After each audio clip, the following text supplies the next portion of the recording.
কেমন আছো সবাই বন্ধুরা? আমি তো ভালো আছি, কিন্তু আবার ভালোও নাই। আজকে তো রাখি বন্ধন গেছে, রাখি বাঁধছি কিন্তু ঠিক, কিন্তু ফটো ভিডিও করতে পারিনি। আঙ্গ ভাই পছন্দ করে না, কয় ভিডিও ফটো করলে রাখি বাঁধবো না। তারপরে আমি কই ইচ্ছা রাখি বাঁধাটা বেশি ইম্পর্টেন্ট না। চলো কী হয়েছিল আর কী কারণে কয় তোমাদেরকে শেয়ার করুম। তে দেখো, আমি প্রথমে সকালে ওইটা স্নান করছি, স্নান করার ভিডিওটা তোমাদের দেখাই না। তো স্নান করছি, স্নান করার পরে কি আমার দাঁত মাজছে, মানে লেফটেন্টে গেছিলাম, তারপরে তো স্নান করছি, তারপরে আমি দাঁত মাজছি। আমার দাঁত না মাজলে আমার ভালোই লাগে না। আমি অনেকে দেখছি সকাল সকাল চা খায়, দাঁত না মাজা, বলে ভিটামিন বাড়ে শরীরের মাঝে বলে। আমি কই আমি তো এক ফোঁটা জলও গ্রহণ করতে পারি না দাঁত না মাজলে, আমার একদম বমি আয়া জায়গা। সরি, তোমরা এটা বমেট কও না কি কম যাই না, আমার গাঁয়ের বাসাতে আমি কিছু বমি আয়া যায়। তো সকাল সকাল উঠছি, উঠে রান্না করে কাজ করা শুরু করে দিছি। তো ডেস্কি করা সবগুলো মাইজা কমপ্লিট কইরা গ্যাস মুচ্ছা ঘর পুইরা তারপরে ভগবানের নাম স্মরণ লিয়ে রান্না করে গেলাম। গিয়ে রান্না করতেছি আজকের বয়সি ডাল ভাত আর সাথে ঢেঁড়স। কেউ ঢেঁড়স কো, কেউ ভেন্ডি কো।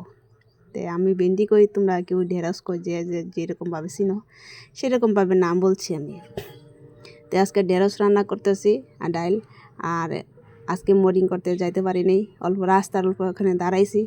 তারপরে দাঁড়ানোর পরে কিছুক্ষণে কয়েকজন মানুষ আমার জেঠু আইছে, জেঠুর লগে একটু কথা করতেছিলাম, আর তারা এইগুলো মারিলে কিছু আলাপ করতেছিল আমার এখানের। তে মোডিং অল্প অল্পটু খালি গেছি আর আয় গেছি গা।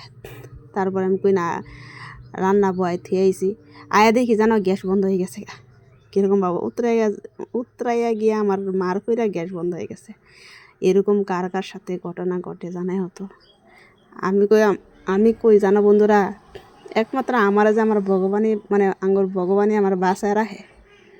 আমি এরকম মুসিবতের মধ্যে পড়ি, কি কইবা, রক্ষা করার মতো। আর আঙ্গবাড়ি এমন একটা বাড়িত একটা ফুকও পর্যন্ত থাকে না। মানে কি দরকার লাগলে আইব না, দরকার না লাগলে কি আইব না, যে সবাই গুম। আর আমি সকাল সকাল একটু আগে রান্না করছি, কিলিগে আজকে রাখি বন্ধন আছিল, রাখি পরাইতে লাগবো, আর খাইয়া তারা কাজে যাইব। তে যা দেখি গ্যাসের বাদ বসে যেটা এটা উতরাইয়া পড়ে গিয়া বন্ধ হয়ে গেছে। পরে দেখি তো আমি বেশি দূরে গেছি না, দিকে সামনে আসছিলাম, দেখি আয়ে গেছে জলদি জলদি করে। তারপরে গিয়া আমি কই না, তারপরে এটা জ্বলাইছিল। তারপরে একটা লাউ ঢুকে আমাদের গাছে, লাউ গাছ একটা উঠছে নিজে নিজে, গুটি ফালাইছিলাম, সেই যে একটা ডুগা আইছিল আর একটা ছোটো কড়া ছিল, আর এটা উঠাই লয়ে বসছি আমি রান্না করতে লেগিয়া আজকে। আজকে ডাইলো দিছি, আর লাউ ডুগা কিন্তু ডাইলো দিলে অনেকটা টেস্টি হয়, আমিও অনেকবার বানাইছি। তো আমি প্রথমে কিন্তু দুইবার জল দিছি, তোমরা কইবা দেখো দিদি দুইবার জল দিছো কী কারণে। তো আমি দুইবার জলের কথাটা আমি কয়ে দিই কী কারণ দিছি। আমি প্রথমে ডাল সিদ্ধ করলে কম জল দিই, কেন কত কম গ্যাস খায়।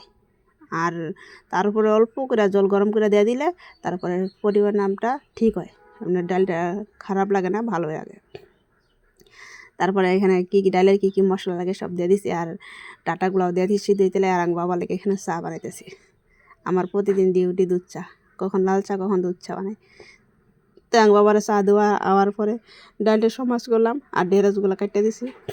তো ঢেঁড়সটা পুরা কুচি কুচি কুচি কুচি করে গেছে। তোমরা কীরকম ঢেঁড়স বানাও জানে হতো, আর তোমরা ঢেঁড়সের মধ্যে কী কী মশলা দেও গো?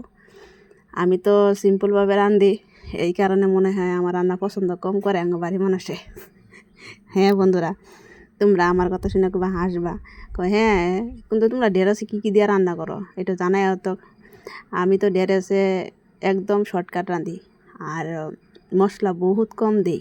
কেন কম দিয়ে রাঁধি কব তো বন্ধুরা, অনেকে আছে পাঁচফোড়ন জিরা এর আরও অনেক কিছু রসুন পেঁয়াজ দিয়ে, আমি তো নিরামিষ রান্না করি না, তেলিগে মশলা কম দিই, যাতে শরীরটা সুস্থ থাকে খাইয়া, আর বেমার আদি যাতে কম হয়।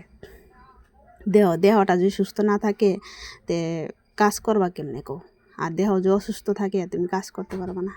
এই যে ঢেঁড়স বয় দিছি, ঢেঁড়সের মধ্যে আমি একটু জল দিয়ে লইছি, আর তেল অনেকে দেখছি কয় ঢেঁড়সে জল দিলে বলে ঢেঁড়স পিছলে হয়ে যায়। আমি কই ঢেঁড়সে জল দিলে পিছলাও হয় না, কিন্তু ঢেঁড়সটা যে আগে ধুইবা তারপরে কাটবা, কাটটা সেটা রান্না করলে। আর তারপরে এই যে হয়তো জল দিছি এবার দেওয়ার আছে একদম শুকনা থাকবো। দেখবা এই যে দেখো একটু একটা লগে একটা কখনো মিলছে না, পুরো সুন্দর এই পারফেক্ট হয়ে গেছে। তারপরে একটু বইছি, আমার কষ্ট লেগে গেছে রান্না বান্না করতে করতে। তারপরে আমার মনে হচ্ছে হঠাৎ করে যে কাপড়গুলো দিয়ে রেখে দিয়েছি কলে পারে এগুলো নিয়ে লাড়তে লাগবো।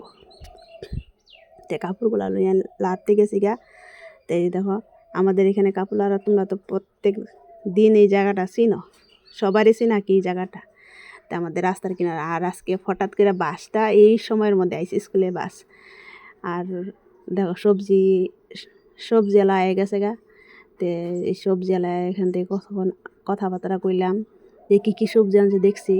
দেখি সেম সবজি ঘরে যেগুলা আমার বাবা আনছে এগুলাই। তো কইতেছে সবজি নাই। আরেকটা কী কইতেছে সবজি এলা জানো, যে ছোটো 2-3টা পাতা লাই পাতা আছে না, লাই পাতাগুলা যে দাম হয়েছে, কয় কি এটা কেমনে খাইবো, অল্প পাতা একটু শাক হয়, অনেকে বলে ডাইলও দিয়ে খায়। আচ্ছা বন্ধুরা, তোমরা ডাইলও দিয়ে লাই পাতা খায়া কীরকম ভাল লাগে তোমার কাছে?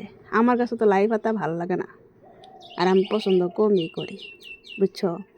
তে ঘরে কাম কমপ্লিট হয়ে গেছে গা পুরা। তোমাদের সাথে কথা বলতে বলতে এই বিছনাটা অল্প গুছাই রেছি। এটা ভালো লাগলে সাবস্ক্রাইব করবা।